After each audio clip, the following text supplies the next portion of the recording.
Hello friends, स्वागत है आपका एक बार फिर से doctor Dhirendra botany class YouTube channel में। और आज का जो हमारा टॉपिक होगा वो हमारे प्रीवियस जो वीडियो था उसी का सेकंड पार्ट है। और प्रीवियस वीडियो किसका था हमारा? वो था बीएससी फर्स्ट ईयर का टॉपिक फंजाई का जो फंजाई वाला पेपर जो है माइकोलॉजी वाला पेपर, उस पेपर की फर्स्ट यूनिट के बारे में डिस्कस कर रहे थे हम। और उसमें फंजाई के जनरल कैरेक्टर्स की बात कर रहे थे।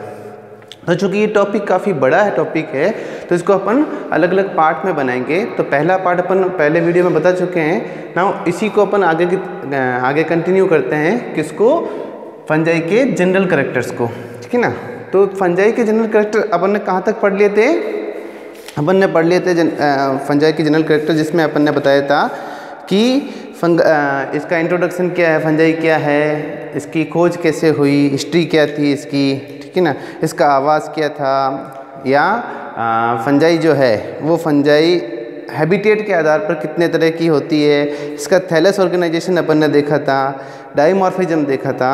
नाउ नेक्स्ट अपन लेते हैं इसमें कौन सा? मॉडिफाइड फंगल हाइफी जो है उसके बारे में, यानी कि जो फंगल हाइफी है उसमें मॉडिफिकेशन या रूपांतरण कितने तरह के होते हैं और इसके आधार पर फंगल हाइफी किस तरह का हो सकता है। तो अपन देखते हैं सबसे पहला कौन सा है इसके अंदर?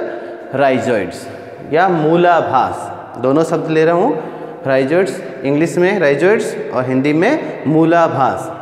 हिंदी शब्द काफ़ी इजी है, जिससे इसके नाम से ही पता चल जाता है कि क्या है। मूलाभास, मूल के जैसा आभास, मूल यानी रूट्स के जैसा।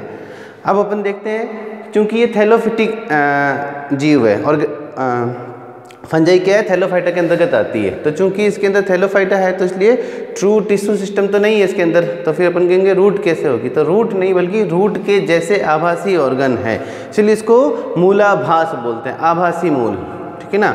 या जिनको अपन इंग्लिश में क्या बोलेंगे? राइजोइड्स। जैसे एग्जाम्पल है म्यूकर है या राइजोपस है। जैसे यहाँ मैंने जो डायग्राम बना रखा है वो किसका है? राइजोपस स्टोलोनिफर का। राइजोपस की स्पीसीज जिसमें स्टोलन मिलता है। आगे अपन चर्चा करेंगे कि स्टोलन क्या होता है। तो राइजोपस की स्पीसीज है राइजोपस स्टोलोनिफर, जिसमें अपन देखते हैं कि जिस जगह पर ये उग रहा है, जिस जगह पर ये ग्रो होता है सबस्ट्रेट के ऊपर, उस सबस्ट्रेट के ऊपर कुछ रूट्स जैसी संरचनाएं बनाता है। इसकी जो हाइफी है, जो इसके कवक सूत्र हैं, वो कवक सूत्र मॉडिफाइड हो जाते हैं, रूपांतरित होते हैं। किस तरीके से? जैसे कोई रूट्स हैं और इसका काम क्या है? एक तो इन स्पोरेंजियोफोर को फॉर्मली कठोरता से सबस्ट्रेट के ऊपर जमाए रखना और दूसरा वहाँ से एब्जॉर्प्शन करना, जो भी न्यूट्रिएंट पदार्थ हैं उनका एब्जॉर्प्शन करना। तो ये मॉडिफिकेशन हो गया। और ये जो जड़ जैसी संरचनाएं हैं इसको अपन क्या बोलेंगे? राइजोइड्स बोलेंगे, ठीक है ना। एग्जाम्पल कौन सा हो गया अपने पास में? ये जैसे म्यूकर है इसके अंदर। इसके अलावा अपन देखते हैं कि कुछ एक कोशिकीय कवक जो है उनके अंदर भी राइजोइड जैसी संरचनाएं मिलती है। जैसे काइट्रीडिस है जो है, जो कि एक कोशिकीय कवक है और उनमें भी इसी प्रकार के कुछ मूल जैसी संरचनाएं मिलती है। अब जो राइजोपस या म्यूकर जो है, इसको तुमने आसानी से देखा होगा, घरों के अंदर भी देखते हैं अपन। जैसे अचार है या ब्रेड जो है या रोटी जो है, उसके ऊपर काले रंग की फफूंद लग जाती है, ठीक है ना। तो ये जो काले रंग की फफूंद है वो अपने आप में क्या है? या तो राइजोपस हो सकता है या म्यूकर हो सकता है। देन दूसरा कौन सा है? एप्रीसोरियम। नेक्स्ट है मॉडिफिकेशन या रूपांतरण क्या है? एप्रीसोरियम, या जिसको हिंदी में बोलेंगे अपन आसकांग। अब हिंदी शब्द फिर इजी है, आसकांग, यानी कि आसन ग्रहण करने वाला अंग, या जिस जगह से ये आसंजित हो जाए। आस जो वर्ड बना है वो आसंजित से बना है। आसंजित का मतलब होता है चिपकना, ठीक है ना। तो अब इसको समझने के लिए अपन देखते हैं, डायग्राम देखते हैं कि आसकांग क्या है या एप्रीसोरियम क्या है।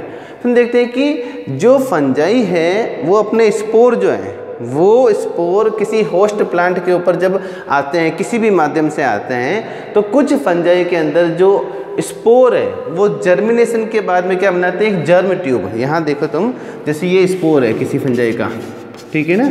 और यहाँ पर अपन देख रहे हैं क्या है? ये प्लांट की पत्ती है, जिसका अपन ने एक VTS दर्शा रखा है, वर्टिकल ट्रांसफर सेक्शन दर्शा रखा है, ठीक है ना, VTS, जिसमें अपन देखते हैं ऊपर की तरफ एपिडर्मिस है, ये एपिडर्मल कोशिकाएं, और नीचे की तरफ पेलिसेड टिश्यू है। ठीक है। और यहाँ पर ये क्या है, इसके स्टोमेटल गार्ड सेल जो है, ये दोनों डार्क रंग की स्टोमेटल गार्ड सेल। अब अपन क्या बात कर रहे हैं कि कोई फंगल स्पोर आया यहाँ पर प्लांट सरफेस के ऊपर या पत्ती की सरफेस के ऊपर, तो ये जर्मिनेशन करेगा और जर्मिनेट कर क्या बनाएगा, जर्म ट्यूब बनाएगा। ये है जर्म ट्यूब, ठीक है ना। और ये जो जर्म ट्यूब है, अब ये ओपनिंग से प्लांट की किसी जगह से ओपनिंग, और ओपनिंग क्या मिलेगा इसको, गार्ड सेल मिलेगी, स्टोमेटा मिलेगा, जिससे ये ओपन अंदर की तरफ एंटर कर सके। तो ओपनिंग के अंदर ये क्या करता है, जर्म ट्यूब अंदर की तरफ जाने से पहले गार्ड सेल के चारों तरफ एक फूली हुई संरचना क्या बनाता है, एक फूली हुई संरचना बनाता है। इसी तरह से ये अंदर की तरफ जाकर भी क्या बनाएगा, एक फूली हुई संरचना बनाएगा। तो अब इससे इसको फायदा क्या है, ये एक तरीके से लॉक एंड की हो गया।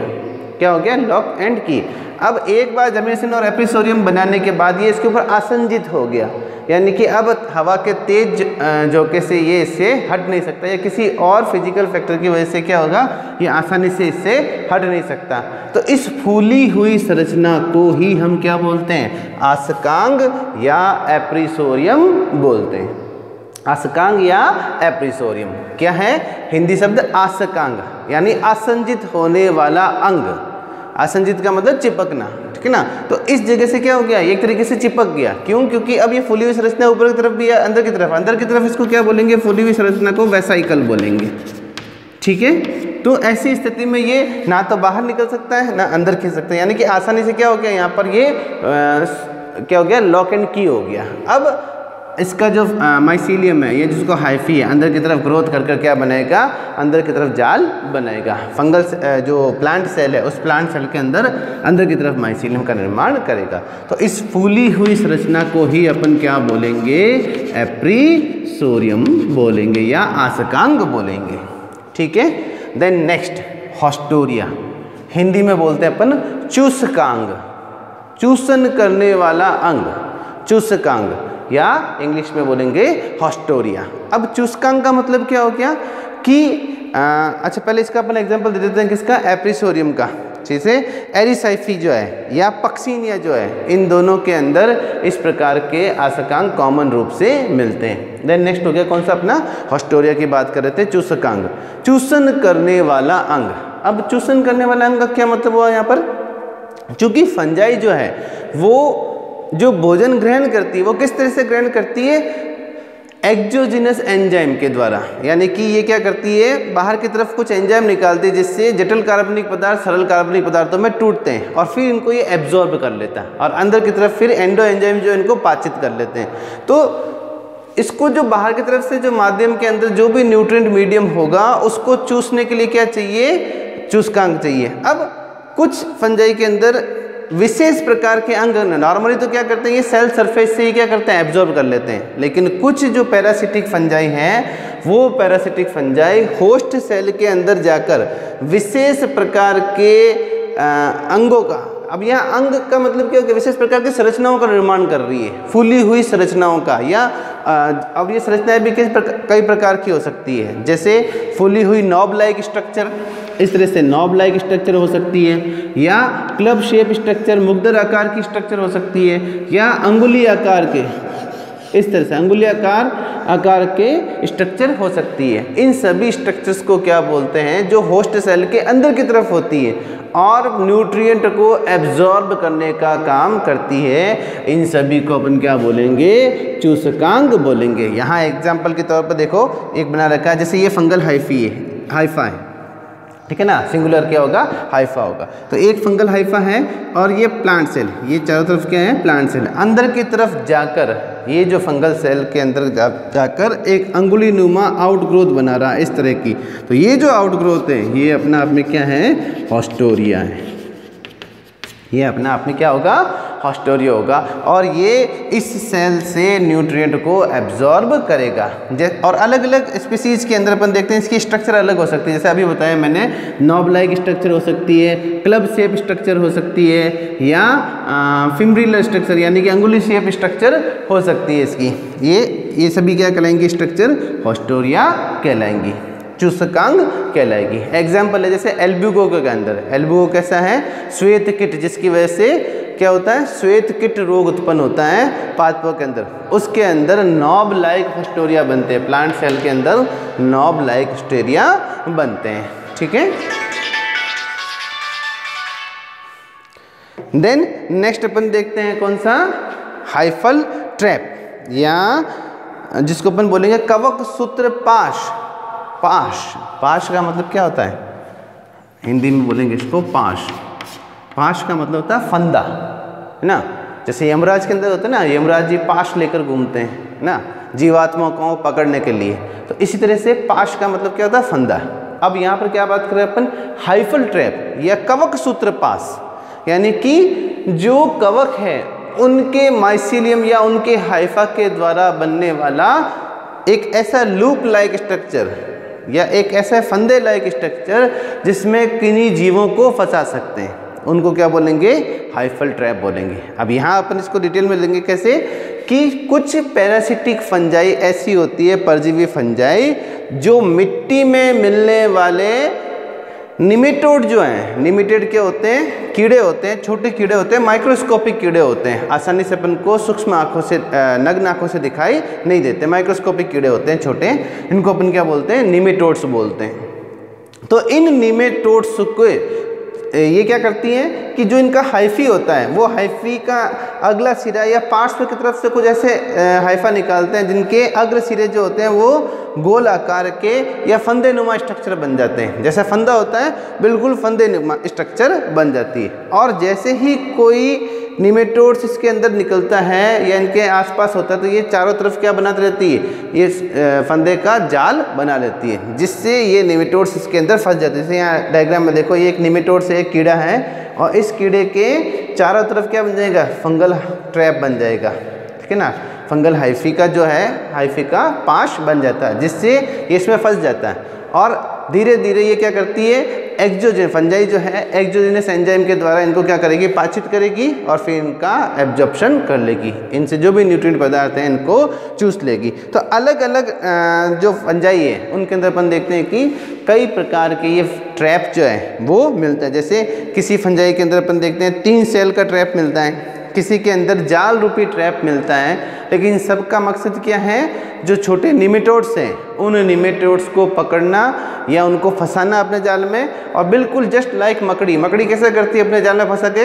एक्सोजेनस एंजाइम डालती है जिससे वो पाचित हो जाता है, बिल्कुल ऐसे ही ये क्या करता है, एक्सोजेनस एंजाइम डालेंगे और जो भी इनके ट्रैप में फंसा है उनको क्या कर देते हैं, पाचित कर देते हैं और फिर सरल कार्बनिक पदार्थों को एब्जॉर्ब कर देते हैं। तो ये भी रूपांतरण है किसका, माइसीलियम का, या हाइफल स्ट्रक्चर जो है, हाइफा जो है उस हाइफा का रूपांतरण है, कवक सूत्र का रूपांतरण। एग्जाम्पल क्या होगा, डिक्टियोलेला में है या ऑर्थोबोट्राइटिस में है, मोनोक्रॉस्पियम में है या डिक्टिलेरिया, ये वो फंजाई है जिनके अंदर हाइफल ट्रैप मिलते हैं। तो ये तो था अपना कौन सा, जनरल कैरेक्टर के अंदर की मॉडिफिकेशन ऑफ हाइफा या कवक सूत्रों का रूपांतरण, जिसमें अपन ने पढ़ा राइजोइड्स क्या होते हैं, एप्रिसोरियम क्या होते हैं, होस्टोरिया क्या होते हैं और कवक सूत्र पास या हाइफल ट्रैप क्या होते हैं। नाउ अपन लेते हैं next, ultra structure of fungi या कोशिका की परासंरचना,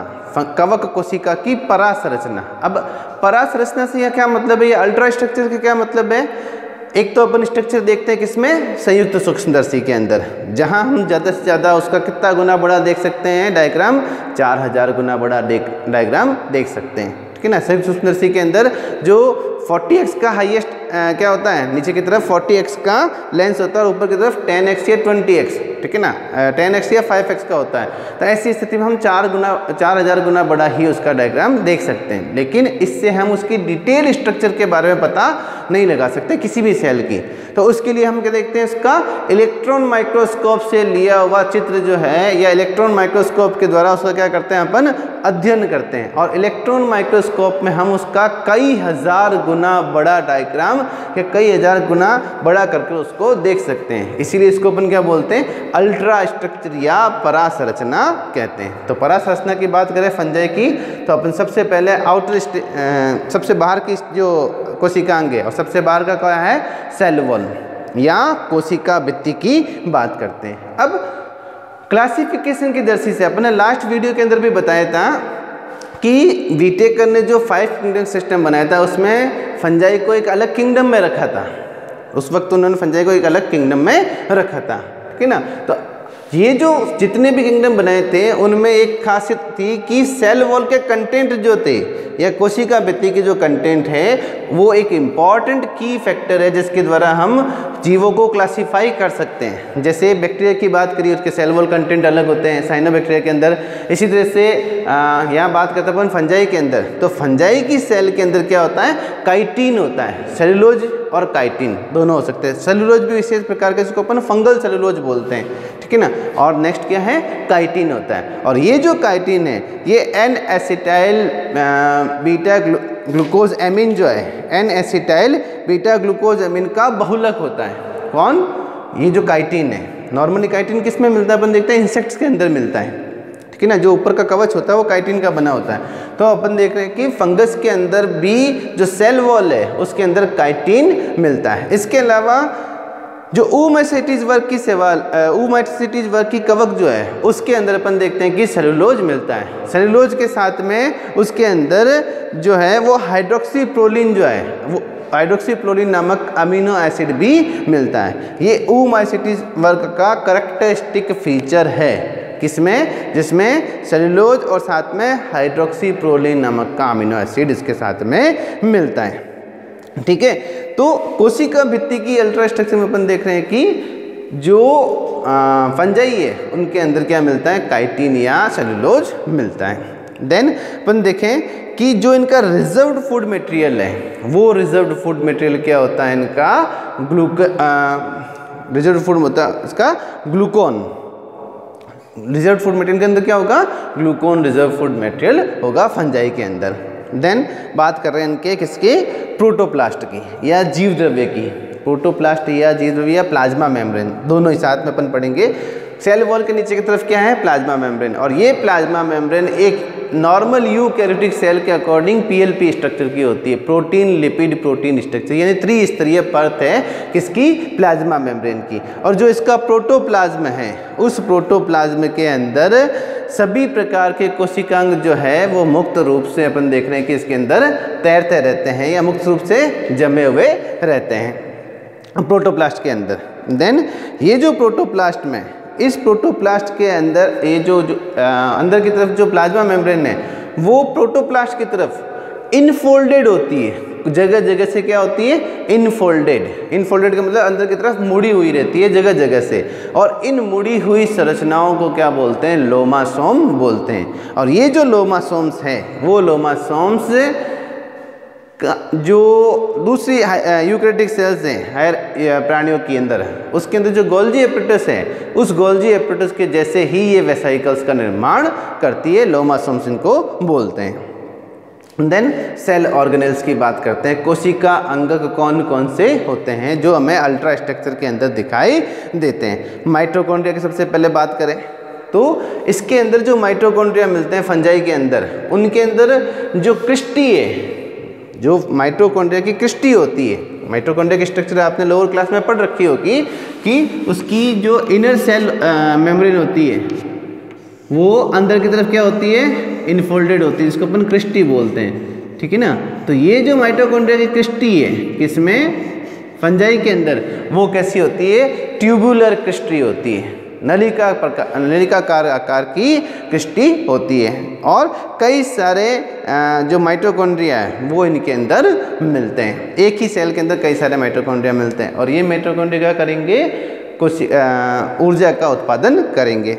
देन माइक्रोबॉडीज की बात करते हैं। कुछ माइक्रोबॉडीज इनके अंदर मिलती है 0.5 से लेकर 1.5 माइक्रोन डायमीटर की या व्यास की माइक्रोबॉडीज मिलती है। और ये जो माइक्रोबॉडीज है वो पेरोक्सीसोम या ग्लाइऑक्सीसोम की तरह काम करती है, जिनमें पाचक एंजाइम होते हैं। देन एंडोप्लाज्मिक रेटिकुलम, इसके अंदर भी एक हायर यूकैरियोटिक सेल की तरह एंडोप्लाज्मिक रेटिकुलम का या अंतःपर्दवी जालिका का एक जाल मिलता है जो इसका एक साइटोस्केलेटन कह सकते हैं अपन, इसका साइटोस्केलेटन या अंतःकंकाल जैसा, जिसकी वजह से इसकी पूरी सेल की स्ट्रक्चर बनी रहती है, तो अंतःकंकाल का निर्माण करती है। अंतःप्रदवी जालिका। इसके अलावा इसमें लाइसोसोम मिलते हैं जिसमें लाइसोजेनिक्स एंजाइम उपस्थित होते हैं। लोमासोम सब की अपन बात कर ही सकें। डिक्टियोसोम की बात करते हैं। डिक्टियोसोम का जो किसका सिनोनिम है, गोल्जी एपरेटस का सिनोनिम है, यानी कि उसी का पर्यायवाची है डिक्टियोसोम। तो गोल्जी एपरेटस की तरह ही ये जो डिक्टियोसोम है ये पुट्टिकाओं का या वेसिकल्स का निर्माण करती है और ये पुट्टिकाएं ट्रांसपोर्ट होकर सेल मेम्ब्रेन की तरफ जाती है और बाहर की तरफ जो एक्सोजीनस एंजाइम है उनको बाहर की तरफ छोड़ती है, ठीक है ना। तो ये डिक्टियोसोम भी इसके अंदर पाए जाते हैं। केवल वर्ग जो जाइगोमेसिटीज हैं उनके अंदर डिक्टियोसोम का अभाव होता है। देन पुट्टिकाएं या वेसिकल्स, जो इसकी अल्ट्रास्टेट में देखते हैं कि जगह जगह अपन को क्या दिखती है, छोटी छोटी रिक्तिकाएं मिलती है और बाद में ये रिक्तिकाएं जो है कई बार कैसी हो जाती हैं, एक साथ मिलकर एक बड़ी रिक्तिका का निर्माण करती है, जिसकी वजह से इसका जो जीव द्रव्य है वो परिधि की तरफ खिसक जाता है और बीच में एक बड़ी रिक्तिका उनको दिखाई देती है। देन न्यूक्लियस जो है वो न्यूक्लियस एक यूकैरियोटिक सेल की जैसा न्यूक्लियस इसमें दिखाई देता है, इसीलिए इनको अपन क्या बोलते हैं, यूकैरियोटिक सेल बोलते हैं। इसलिए क्या होगा, शक्ति केंद्रक इनमें मिलता है।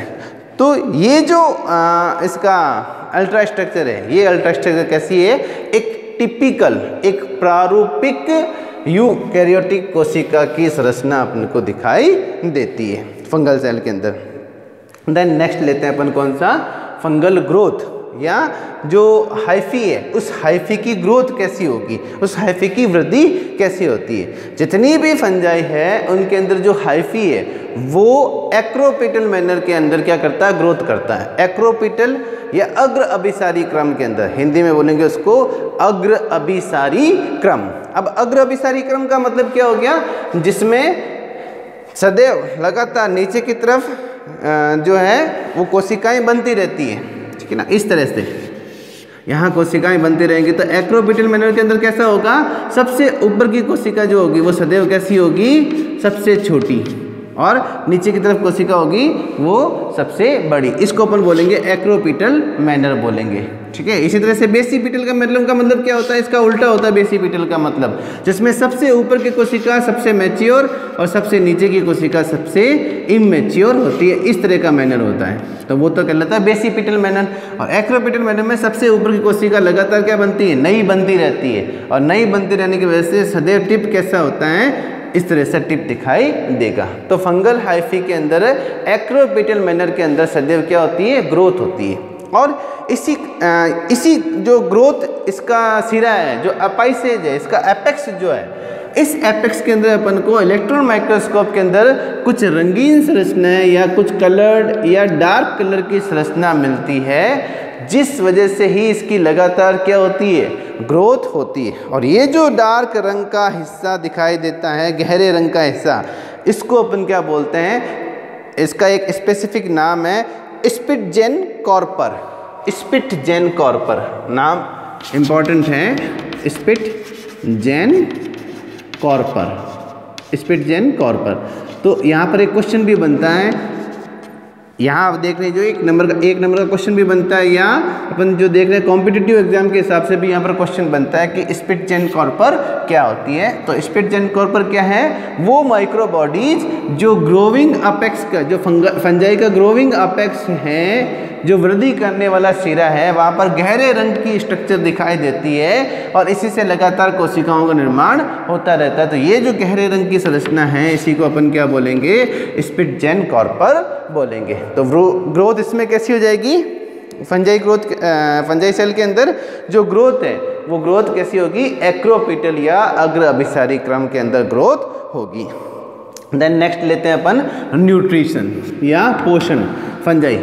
देखो अपन ये जितनी भी बात कर रहे हैं वो क्या कर रहे हैं, कॉमन कैरेक्टर की बात कर रहे हैं, फंजाई के जनरल कैरेक्टर। जब अपन जैसे जैसे आगे की यूनिट पढ़ेंगे जिसमें हम जीनस लेंगे, उन जीनस की लाइफ साइकिल पढ़ेंगे, तो इनमें से कोई न कोई एक कैरेक्टर क्या आएगा, उनके ऊपर लागू होगा। इसलिए यहाँ अपन अगर जनरल कैरेक्टर को डिटेल में पढ़ते हैं या अच्छी तरह से समझते हैं, तो हमें आगे जीनस की लाइफ साइकिल पढ़ने में समस्या नहीं होगी। तो नेक्स्ट अपन ले रहे हैं क्या, न्यूट्रिशन या पोषण, यानी फंजाई के अंदर पोषण कितने तरह का होता है।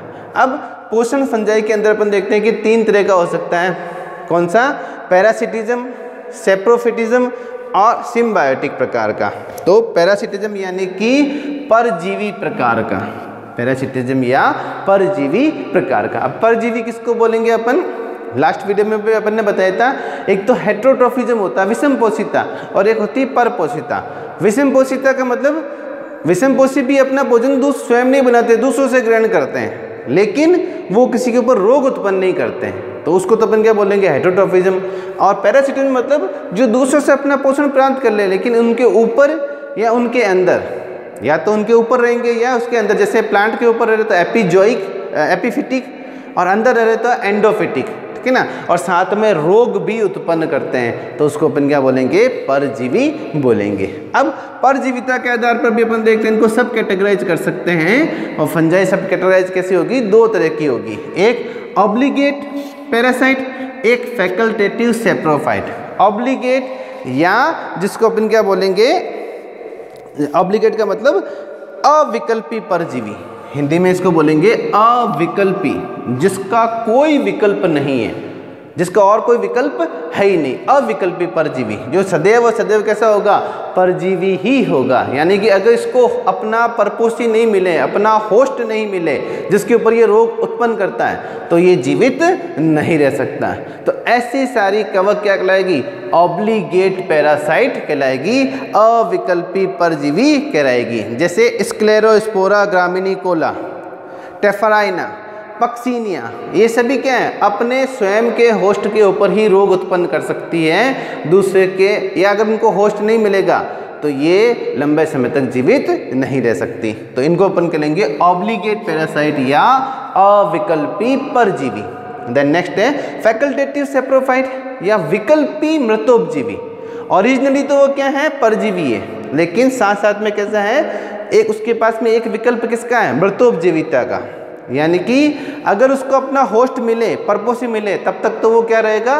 परजीवी की बातें व्यवहार करेगा। लेकिन अगर किसी कारण से वो उसको अपना होस्ट नहीं मिलता है, परपोषी नहीं मिलता है, तो उसके ऊपर इन्फेक्शन करने का उसको मौका नहीं मिलता है, तो ऐसी स्थिति में वो विकल्प के रूप में क्या चुन सकता है? मृतोपजीविता को चुन सकता है, और मृत कार्बनिक पदार्थों से भी अपना पोषण ग्रहण कर सकता है। जैसे एस्टिलेगो है, पाइथियम है, ये राइजोक्टोनिया, ये सभी नॉर्मली कैसी होती है? परजीवी करक है। एस्टिलेगो जो है वो अपन देखते हैं कंड रोग उत्पन्न करता है, एस्टिलेगो टेट्रिसाई जो है, ठीक है ना, कंड रोग उत्पन्न करता है गेहूं के अंदर। इसी तरह से अपन देखते हैं कि पाइथियम डिबार्डियनम जो डैम्पिंग ऑफ रोग उत्पन्न करता है पौधों के अंदर। राइजोक्टोनिया ये नॉर्मली तो कैसा होता है? परजीवी है, लेकिन अगर इनको अपना होस्ट नहीं मिले तो ये मृतोपजीवी के रूप में भी ग्रो कर सकते हैं, उग सकते हैं। तो इसको अपन क्या बोलेंगे? फैकल्टेटिव सेप्रोफाइट या विकल्पी मृतोपजीवी। देन दूसरा कौन सा है? सेप्रोफिटिज्म, मृतजीविता, मृतोपजीविता। क्या मतलब इसका मृतोपजीविता का? कि ऐसी फंजाई जो अपना पोषण जो है मृत कार्बनिक पदार्थों से ग्रहण करती है। मृत कार्बनिक पदार्थ यानी कि सड़ी गली चीज़ें जो भी है, उन सड़ी गली चीज़ों में प्लांट पौधों की पत्तियां हैं, सड़े गले लट्ठे हैं, तने हैं, या अपन देखते हैं कोई भी खाद्य सामग्री है। इसके अलावा मृत का जो जानवर है उनके ऊपर भी अपन देखते हैं कुछ फंजाई ग्रो करती है। तो ये सभी क्या कहलाएंगे? मृतोपजीवी कवक कहलाएंगे। अब ये भी दो तरह के हो सकते हैं। ऑब्लिगेट का मतलब वही जिसके पास में कोई विकल्प नहीं हो, अविकल्पी मृतोपजीवी है। ये सदैव और सदैव मृत कार्बनिक पदार्थों से ही अपना भोजन ग्रहण कर सकते हैं। ये परजीवी नहीं होते हैं, सदैव क्या होंगे? मृत कार्बनिक पदार्थों से अपना भोजन ग्रहण करेंगे। अब इस जिस माध्यम के ऊपर ये ग्रो कर रहे हैं उसके आधार पर ये कई तरह के हो सकते हैं। जैसे शुगर फंजाई जो नॉर्मली शर्करा के ऊपर, जहाँ शर्करा की मात्रा ज़्यादा है वहाँ पर ग्रो करते हैं। जैसे ईस्ट है या कीटोमियम है, ये नॉर्मली कैसे हैं? शर्करा फंजाई है। इसी तरह से डंग फंजाई या अपन जिसको अपन क्या बोलते हैं? मल, शमल रागी, हिंदी में इसको बोलते हैं शमल रागी फंजाई, शमल रागी कवक। देखो यहाँ पर एक एक नंबर का क्वेश्चन बनते हैं हर एक पर, कि कोई दो शुगर फंजाई के नाम लिखो, कोई दो कॉप्रोफिलस यानी शमल रागी, इंग्लिश में बोलेंगे कॉप्रोफिलस फंजाई, या हिंदी में शमल रागी यानी मल के ऊपर उगने वाली फंजाई। जैसे गोबर है या दूसरे जानवरों का मल है उसके ऊपर उगने वाली फंजाई। जैसे एग्जाम्पल है शमल रागी का पाइलोबोलस है, पेजाइजा है, जो कि कैसी है, श्रमल रागी फंजाई है। इसी तरह से सेल्यूलोज कवक, सेल्यूलोज कवक यानी कि जो लकड़ी के ऊपर उगती है, लकड़ी के अंदर मेनली क्या होता है, सेल्यूलोज होता है, और जो लकड़ी पड़ी रहती है या गोदामों में जो लकड़ियाँ पड़ी रहती है, फर्नीचर जो है लकड़ी का, उसको ख़राब करती है, उसको नष्ट करती है। एग्जाम्पल क्या हो गया, जैसे अपन देखते हैं कीटोमियम है, पेनिसिलियम है, शुगर फंजाई तो थी अपनी कौन सी, ईस्ट थी और म्यूकर थी। इसी तरह से सेलुलोज फंजाई की बात करें अपन तो कीटोमियम है, पेनिसिलियम है। प्रोटियोलाइटिक फंजाई यानी प्रोटीन पदार्थों को खराब करती है, प्रोटीन को नष्ट करती है, जैसे एस्परजिलस है। नॉर्मली अपन देखते हैं पेनिसिलियम या एस्परजिलस से कुछ विशेष प्रकार की पनीर का भी निर्माण करते हैं अपन। आगे अपन पढ़ेंगे, जब इसका इकोनॉमिक महत्व पढ़ेंगे तब देखेंगे कि पनीर के अंदर विशिष्ट प्रकार का फ्लेवर लाने के लिए इन कवकों का उपयोग किया जाता है, तो उनको नष्ट करने का काम करती है। इसी तरह से लिग्नोलाइटिक कवक, लिग्निन जो है उसको नष्ट करती है। जो मेनली जो लकड़ी है, छड़ी गड़ी लकड़ियाँ हैं, लट्ठे हैं, ये जंगल के अंदर जो बड़े पेड़ गिर जाते हैं उनको नष्ट करने का काम करती है, उनको उनसे पोषण प्राप्त करती है। देन नेक्स्ट कैटेगरी कौन सी इसकी, facultative parasitism, parasite, facultative parasite यानी कि विकल्पी परजीवी। मूल रूप से तो वो कैसी है, मृतोपजीवी, लेकिन अगर उसको मृत कार्बनिक पदार्थ नहीं मिल रहे हैं किसी कारण से तो वो कैसी हो सकती है, परजीवी भी बन सकती है। जैसे एग्जांपल देखते हैं अपन म्यूकर म्यूसिडो। म्यूकर नॉर्मली कैसी है, सेप्रोफिटिक फंजाई है, लेकिन ये क्या कर सकती है, मनुष्यों में रोग भी उत्पन्न कर सकती है। इसी तरह से एस्परजिलस जो है वो भी एक मृतोपजीवी कवक है, लेकिन कई बार इसके कुछ स्ट्रेन या कुछ स्पीसीज जो है वो मनुष्यों में एस्परजिलोसिस रोग, श्वसन का जो रोग होता है, फेफड़ों का रोग एस्परजिलोसिस, वो उत्पन्न कर सकती है। तो म्यूकर मिसिडो है, मॉर्केला है, या जो सॉरी क्या बताया अपन ने, एस्परजिलस, हाँ राइजोपस या एस्परजिलस जो है, ये दोनों ही क्या कर सकती है, राइजोपस या एस्परजिलस रोग उत्पन्न कर सकती है किसमें, मनुष्यों के अंदर। और इसीलिए इसको अपन क्या बोलेंगे, विकल्पी परजीवी बोलेंगे, ऑब्लिगेट नहीं बल्कि विकल्पी परजीवी या फैकल्टेटिव पैरासाइट बोलेंगे। देन नेक्स्ट है तीसरा मोड जिसकी अपन बात कर रहे हैं, सिम्बायोटिक यानी कि सहजीविता। लास्ट पिछले वीडियो में अपन ने बताया था कॉमन कैरेक्टर के अंदर सहजीविता का मतलब जिसमें कुछ साइनोबैक्टीरियल शैवाल जो है उनके साथ में या नील हरित शैवाल के साथ में ये सहजीवन दर्शाती है। और किसका निर्माण करती है, लाइकेन का निर्माण करती है, जिसमें से शैवाल तो क्या करेगी, प्रकाश संश्लेषण के द्वारा इसको पोषण प्रदान करेगी और बदले में ये नीचे से खनिज तत्वों का अवशोषण करके उसको प्रोवाइड कराती है। तो दोनों मिलकर किसका निर्माण करते हैं, लाइकेन का निर्माण करते हैं। तो इस प्रकार के पोषण जिसमें दोनों एक दूसरे को फायदा पहुंचाते हैं वो क्या कहलाता है, सिम्बायोटिक या सहजीवन दर्शाता है। बेसिडियोमाइसिटीज के सदस्य जो है वो साइनोबैक्टीरिया जो साइनोफाइसी की शैवाल जो है उनके साथ में संयुग्मन कर क्या बनाती है, लाइकेंस का निर्माण करती है। नेक्स्ट है मोटिलिटी या गमन।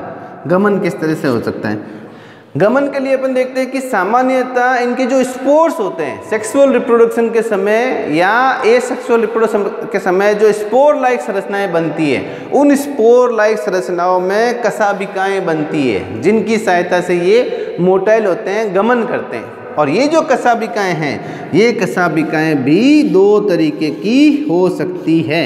जैसे यहाँ मैं दोनों तरह के कसाबिकाएं बना रहा हूँ। एक कसाबिका जिसमें किसी भी प्रकार के पार्श्वीय उपांग नहीं होते हैं, इस प्रकार की कसाबिका को अपन क्या बोलते हैं, विप्लेस प्रकार की या प्रतोद प्रकार की। हिंदी में अपन क्या बोलेंगे इसको, प्रतोद प्रकार की या विप्लेस प्रकार की कसाबिका बोलेंगे, ठीक है ना।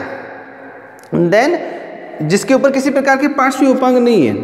देन दूसरी प्रकार जिसमें छोटे छोटे पार्श्वीय उपांग होते हैं, छोटे छोटे और कसाबिकाएं पक्षमापी जैसी संरचनाएं होती है, पक्षमाप जैसी। तो इस प्रकार की जो कसाबिका है उस कसाबिका को अपन क्या बोलेंगे, टिंसेल प्रकार की। क्या कसाबिका है वो, टिंसेल प्रकार की कसाबिका। और हिंदी में इसको बोलेंगे अपन कूर्च, कूर्च प्रकार की कसाबिका। एक तो है क्या, प्रतोद प्रकार की, और एक है कौन सी, कुर्च प्रकार की कसाबिका या विप्लेस टाइप और टिंसल टाइप की कसाबिका। तो ये अपना एक नेक्स्ट पार्ट था किसका, फंजाई के जनरल कैरेक्टर का सेकंड पार्ट था।